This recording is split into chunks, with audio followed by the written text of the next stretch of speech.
Hello, it's Tony here again with another panel showcase, and this time for the Pilatus PC 12. We are here in Switzerland at the home of Pilatus. Well, Pilatus itself is just up the road in a place called Stans, and this is the airport where they do the flight tests and delivery flights out of. I'm probably going to butcher the pronunciation, but I think it's called Books Airport, is that correct? I'm sure someone will correct me if that's wrong. LSZC is the ICAO code, is where we are. So we're probably just going to do a quick start up. The engine sounds on this are quite nice, and the EIS display. We're going to do a quick start up and then probably just do a departure out of here and have a quick look at the panels and see where that takes us. So without further ado, I guess we should look at the panels. And there they are. So this particular panel set will come with two variants, the GNS and the GTN variant. This is the GTN variant, as you can probably tell.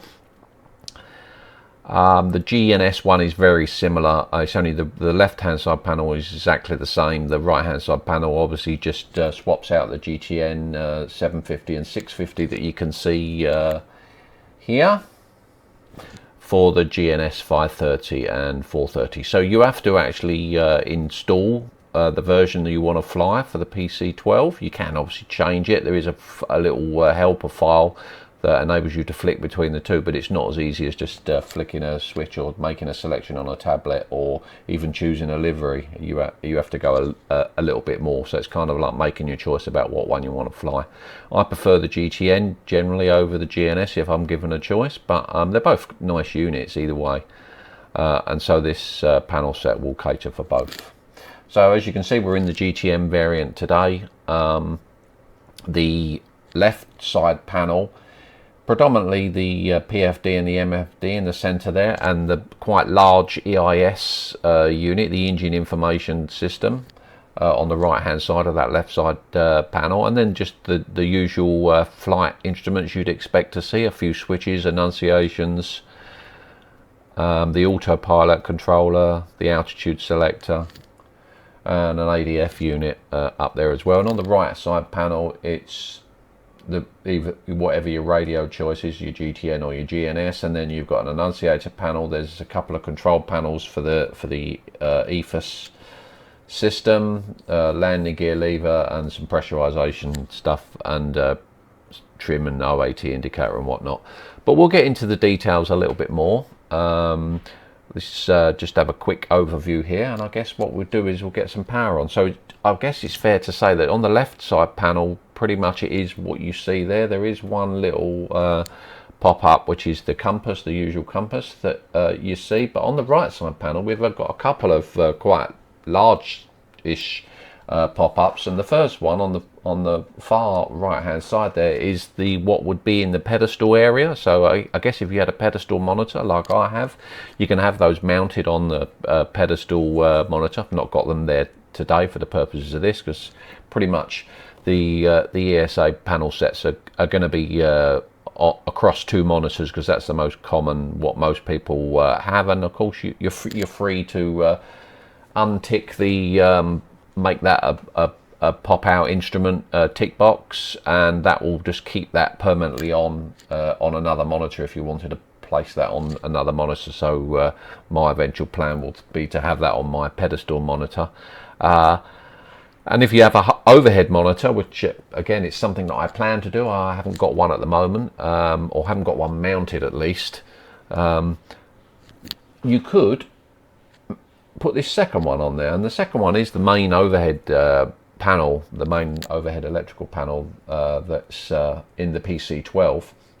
So it's a reasonable size, so it would actually go quite nicely up on an overhead monitor. So for anyone that's got a monitor that they either use as an overhead, or have actually got it physically, I know some of you have got monitors that they use as overheads, but you just sort of kind of have it off to the side, because it is, you know, it is not that straightforward to mount one overhead, but obviously in an ideal scenario you've got one mounted overhead in the proper location, and you could just put this up there, turn off the make it a pop-out instrument so it's permanently on, and yeah, use that as the pop-up. But generally the pop-up instruments, or the pop-out instruments, I don't want to confuse that with pop-ups from the sim. I know sometimes they're a little bit cross with the terminology.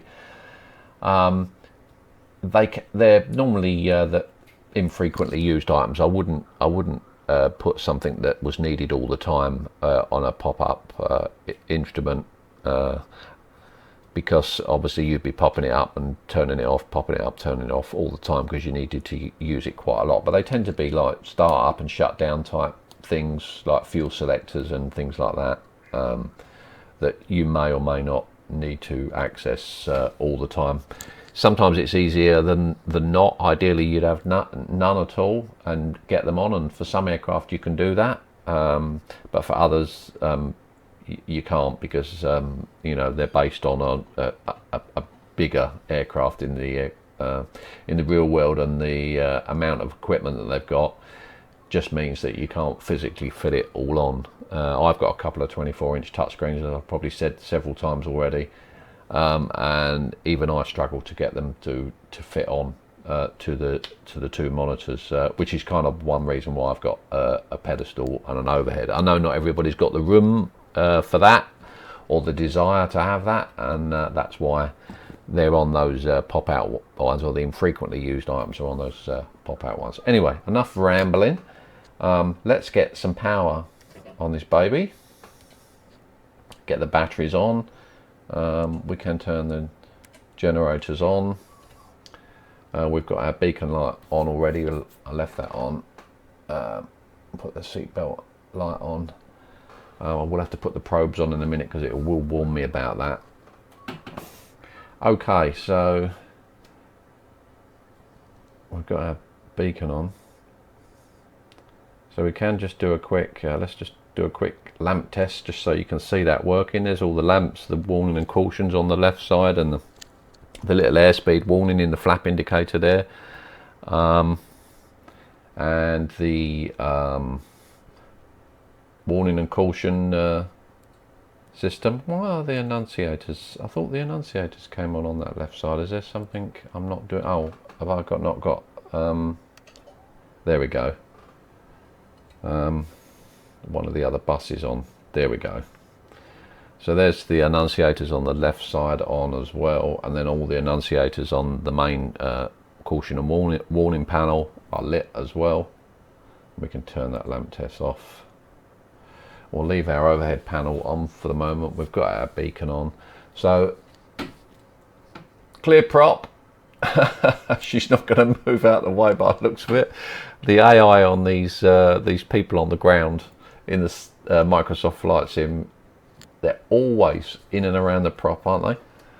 There's not a lot you can do about that. Well, actually, I did see some little utility. I'm not sure if that was for people or that was for ground vehicles, but the ground vehicles are just as frustrating. You know, the little forklift trucks and the vans and that just driving all over the place, getting in your way. You can turn those off if you don't like them. Right, so we'll go for a start and we'll watch the EIS in action. So you can see what I'll do is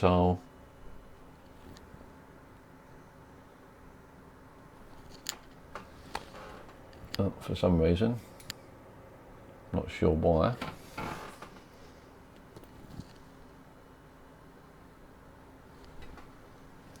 I can't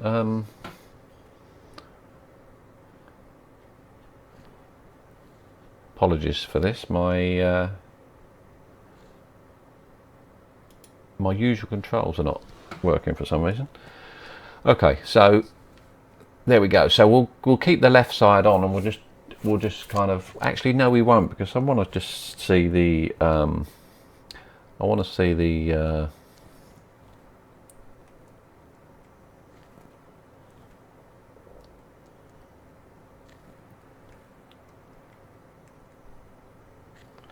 yeah, for some reason my usual controls are not working. Okay, we'll go with that view. We can still see the EIS quite well, but we can see outside with the prop as well, so you can kind of get an appreciation for what happens with the start. So let's first of all make sure, I should have done this, I'm not really following a checklist here as per usual, but we've got our condition lever out, which is where you want it, and we'll go for a start. You'll see as the NG, which is the top right display of the EIS there, starts to spool up. When it stabilizes, gets to about 20%. There you go, 19.8. We'll stick the fuel in. We'll just keep an eye on the ITT. It's just gonna top out about 650. Then it starts coming back down again. Quite a nice start there.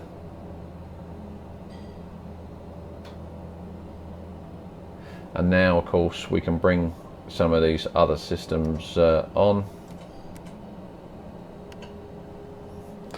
Get the PFD and the HSI on, and the other buses, the other avionics. We'll close that overhead off for a moment. We've got our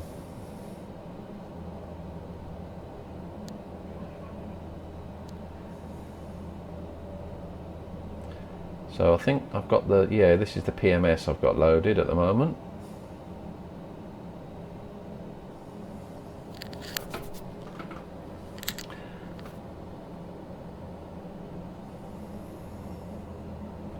Do our autopilot test. One thing I didn't we'll just let it do that. One little thing I didn't show at the beginning is normally when you start this aircraft up, it's got covers and the sun visors are down at some awkward little angle. So what I've done is I've incorporated a see this just on the left here. You can see there's a little annunciator. It's additional to what's on the instrument panel. But what I'll show there is, you can see it says passenger door. There's two separate switches on that annunciator, the top half and the bottom half of the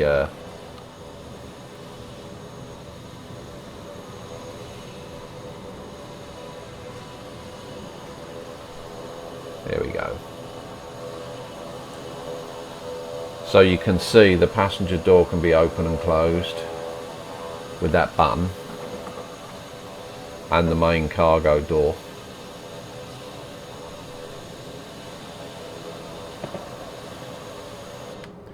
But just underneath that annunciator button, in the space directly below it, there's a hidden button that if you touch that area, it will automatically get rid of all the screens and sun visors out of your way. So it's a quick way of I mean, you can do it manually by dragging on the mouse on them and getting them out of the way, but it just takes a lot of time messing around with it and messing around with a mouse in the virtual cockpit. And those of you that have followed this channel probably know how much I hate that. So I've got a little hidden button there just for convenience. What's that? Oh, that's the angle of attack that I was talking about earlier, warning. So I'll show you about that in a minute. So yeah, just a quick way to get rid of the visors. I'd already pre-done that before I started the video, but I should have shown that really. But anyway, that's just a little hidden button just below that annunciator that I've just shown for the doors that will do some of that getting ready for flight. Bits and pieces. So you can see on the caution and warning panel, we've got three warnings still on. We've got the ECS one on, which is easy enough. We haven't switched the ECS on yet, which is on the right hand side panel. We'll stick that into auto, so we'll flick the switch and you see the annunciation goes off. Then we've got the angle of attack de-ice, which is the stall probe effectively. or the angle of attack probe. So we could just turn the probe heat on, and you can see with the probe heat on, that our warning goes away. And the only caution that we've got left is the pusher. Now the pusher one is a little bit more involved to get rid of, and it I know that it can be a little bit finicky in terms of working, but I've practiced and practiced. Hopefully it won't let me down today, and I'll probably include a little just a little quick way in the manual for how to get that pusher light to go out with the Air Manager panels. But it's essentially the same as the way you do it in the aircraft. So if you figured it out already, you'll probably be able to tell me another way. What's happening with that? I've just noticed a bit strange with the OAT there. What's happening? That wasn't like that before, so apologies for that. I don't understand why that would end up being like that. I've been doing a little bit of tinkering these last few days, just trying to finalize things, so I may have broke something, but I will have to get that fixed. Okay, we won't worry about it now for the minute. It's not important for this showcase, but needless to say, that will be fixed. So what I was saying before I got sidetracked by the OAT was this pusher test. That I'll probably write a little procedure, but this is the way that I do it. Hopefully this will work okay. All right. So the first thing we need to do is make sure our parking brake is on, and it is. It's out. So we're locked in position because you need a little bit of engine for this. So we'll bring the overhead panel up. We need flaps 15 as well. So we're just checking the flap indicator here to make sure that we're down. They're quite slow in moving realistic. You see it's eventually going to get to the 15 position.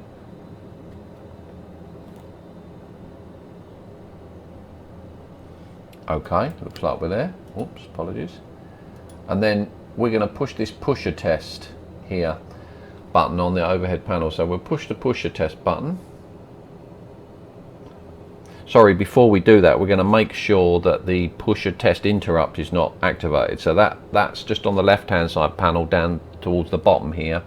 That's this red button down here. This is the red button that's effectively on the yoke. So you could map that to a yoke button if you had a spare one, I suppose, but I've put it on the panel there if you need to use it and you haven't got a separate button for that. So it's in the out position now. The in position is with the a little bit more of the bezel showing, so as if the red button was pushed in. So it should already be out. We've activated the pusher mode, and then all we need to do is just give the engine, and then you can probably hear the shaker activating, and as the shaker's activating, you push the button, the interrupt button you see on the left hand side, you see it's pushed in there now. And then all you do is you pull the engine back out and turn that pusher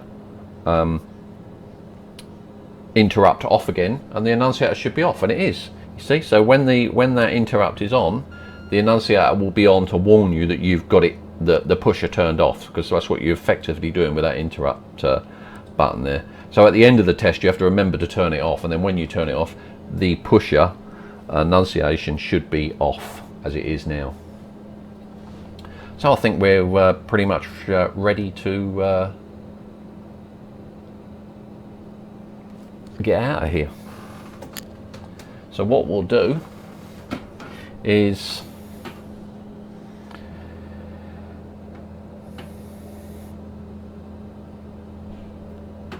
turn our brake off. We'll have to mow this young lady over because she's not going to move, is she? I'm not that familiar with this airport, but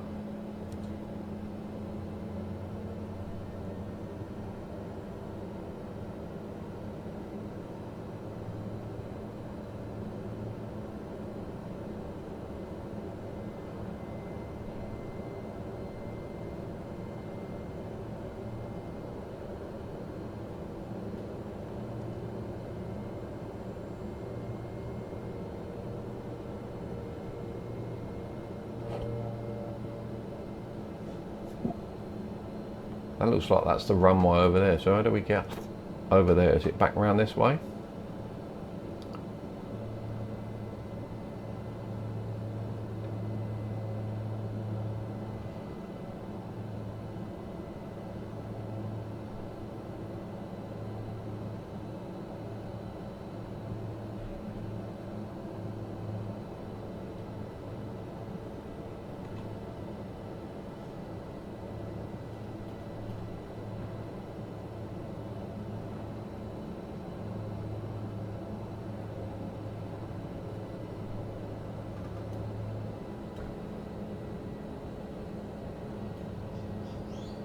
Yes, there we go.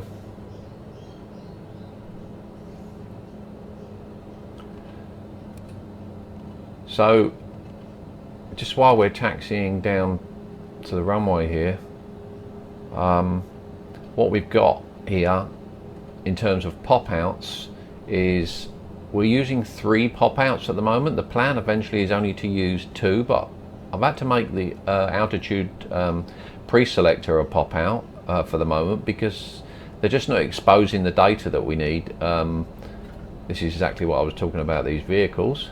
Come on, out the way.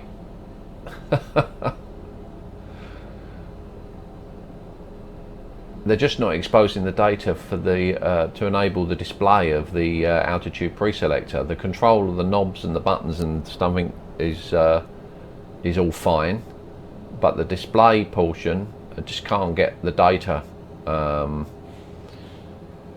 accurately out of the simulation. Now, I've made the developer aware of that, but how long it takes them to fix it, I was hoping it was going to be in this fix, but I think what was being asked for, they kind of didn't quite understand what it was, and went and made some more changes to the buttons and knobs, which really wasn't needed. But anyway, rather than wait and wait and wait for them to fix it, I'll release it like this, and hopefully eventually the need for the pop out on the altitude selector won't be necessary, because we'll make that a native Air Manager instrument like the rest of them. So the EIS is all native Air Manager, as is the PFD and the MFD, although it is worth noting that there is an option to turn the PFD and HSI, the MFD section, effectively the lower one, both of those can be turned into pop outs if necessary. So there's a user property for those, so you can just select Air Manager native or use overlay, and then you can use the pop outs if you want to pop them out, because you can pop them out from the sim if you want to. So if you prefer to do that, there's an option to do that, but you'll see the use of the native ones, they got lots of features and they're very nice, so that is the default. So we'll stick our landing and our strobe light on.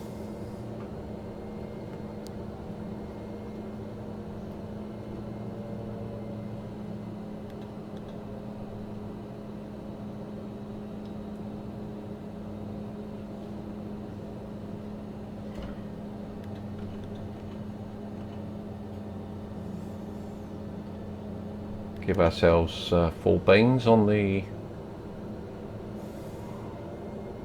condition lever.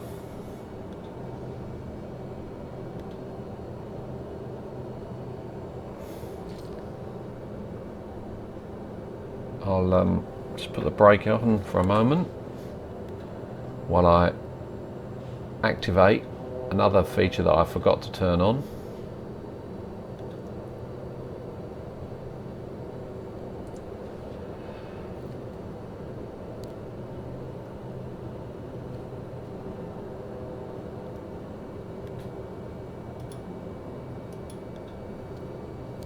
And that is to activate the knobster, which I totally forgot about.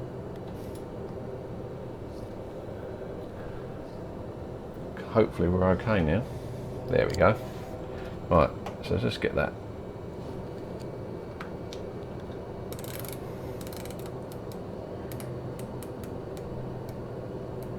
Heading bugger. We could also not have our course needle, not all that really necessary, but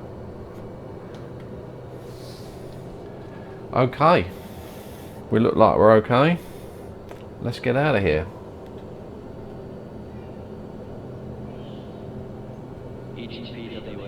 System OK.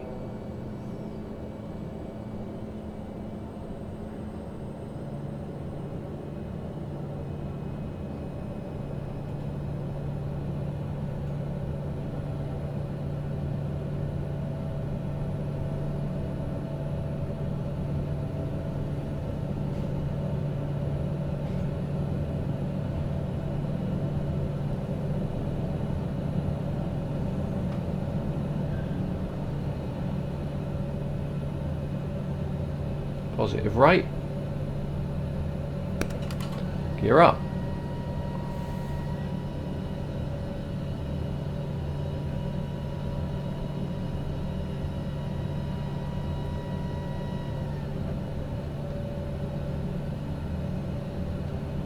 Got a bit of terrain to clear here.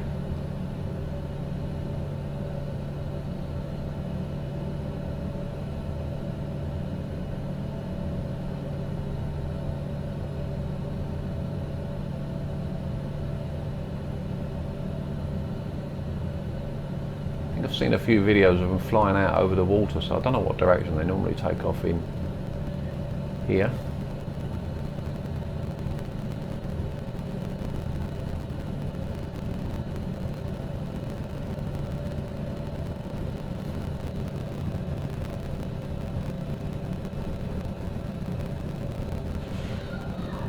Bring our flaps up now.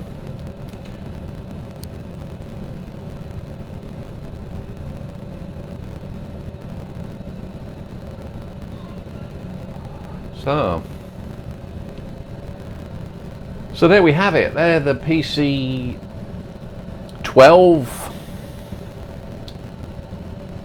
Legacy, I guess you'd call it.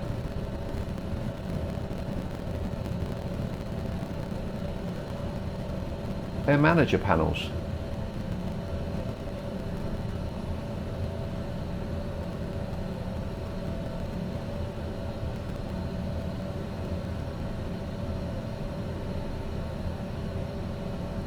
So you can see just on the control panel down on the right hand side panel underneath the caution panel, you can toggle the different modes on the HSI, and you can set the decision height on the PFD. You can dial in your number there. Worry about that too much. Heading and course, of course, you can set there with the controls. So, and you can set the brightness too of the display, so you can dim them down a little bit for nighttime operation. See them getting a bit darker there, brighter.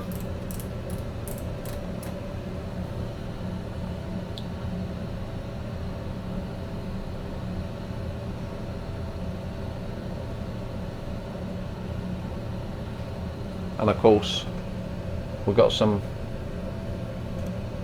backlighting as well. You see on the switches at the bottom along there, and also the switches themselves on the control panel, and the ECS switches on the other side are all backlit, as are the keys on these control panels and the autopilot, etc.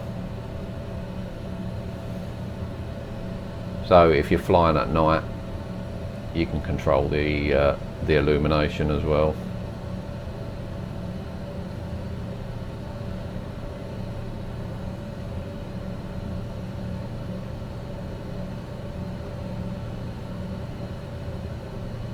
So there we go. Getting a bit hemmed in here, but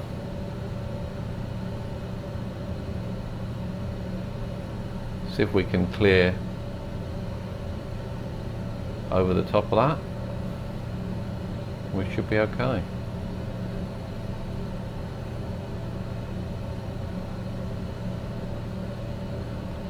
So certainly an interesting place to fly for a new aircraft out of the factory. But I'm sure the pilots are very familiar at flying out of the same airfield all the time.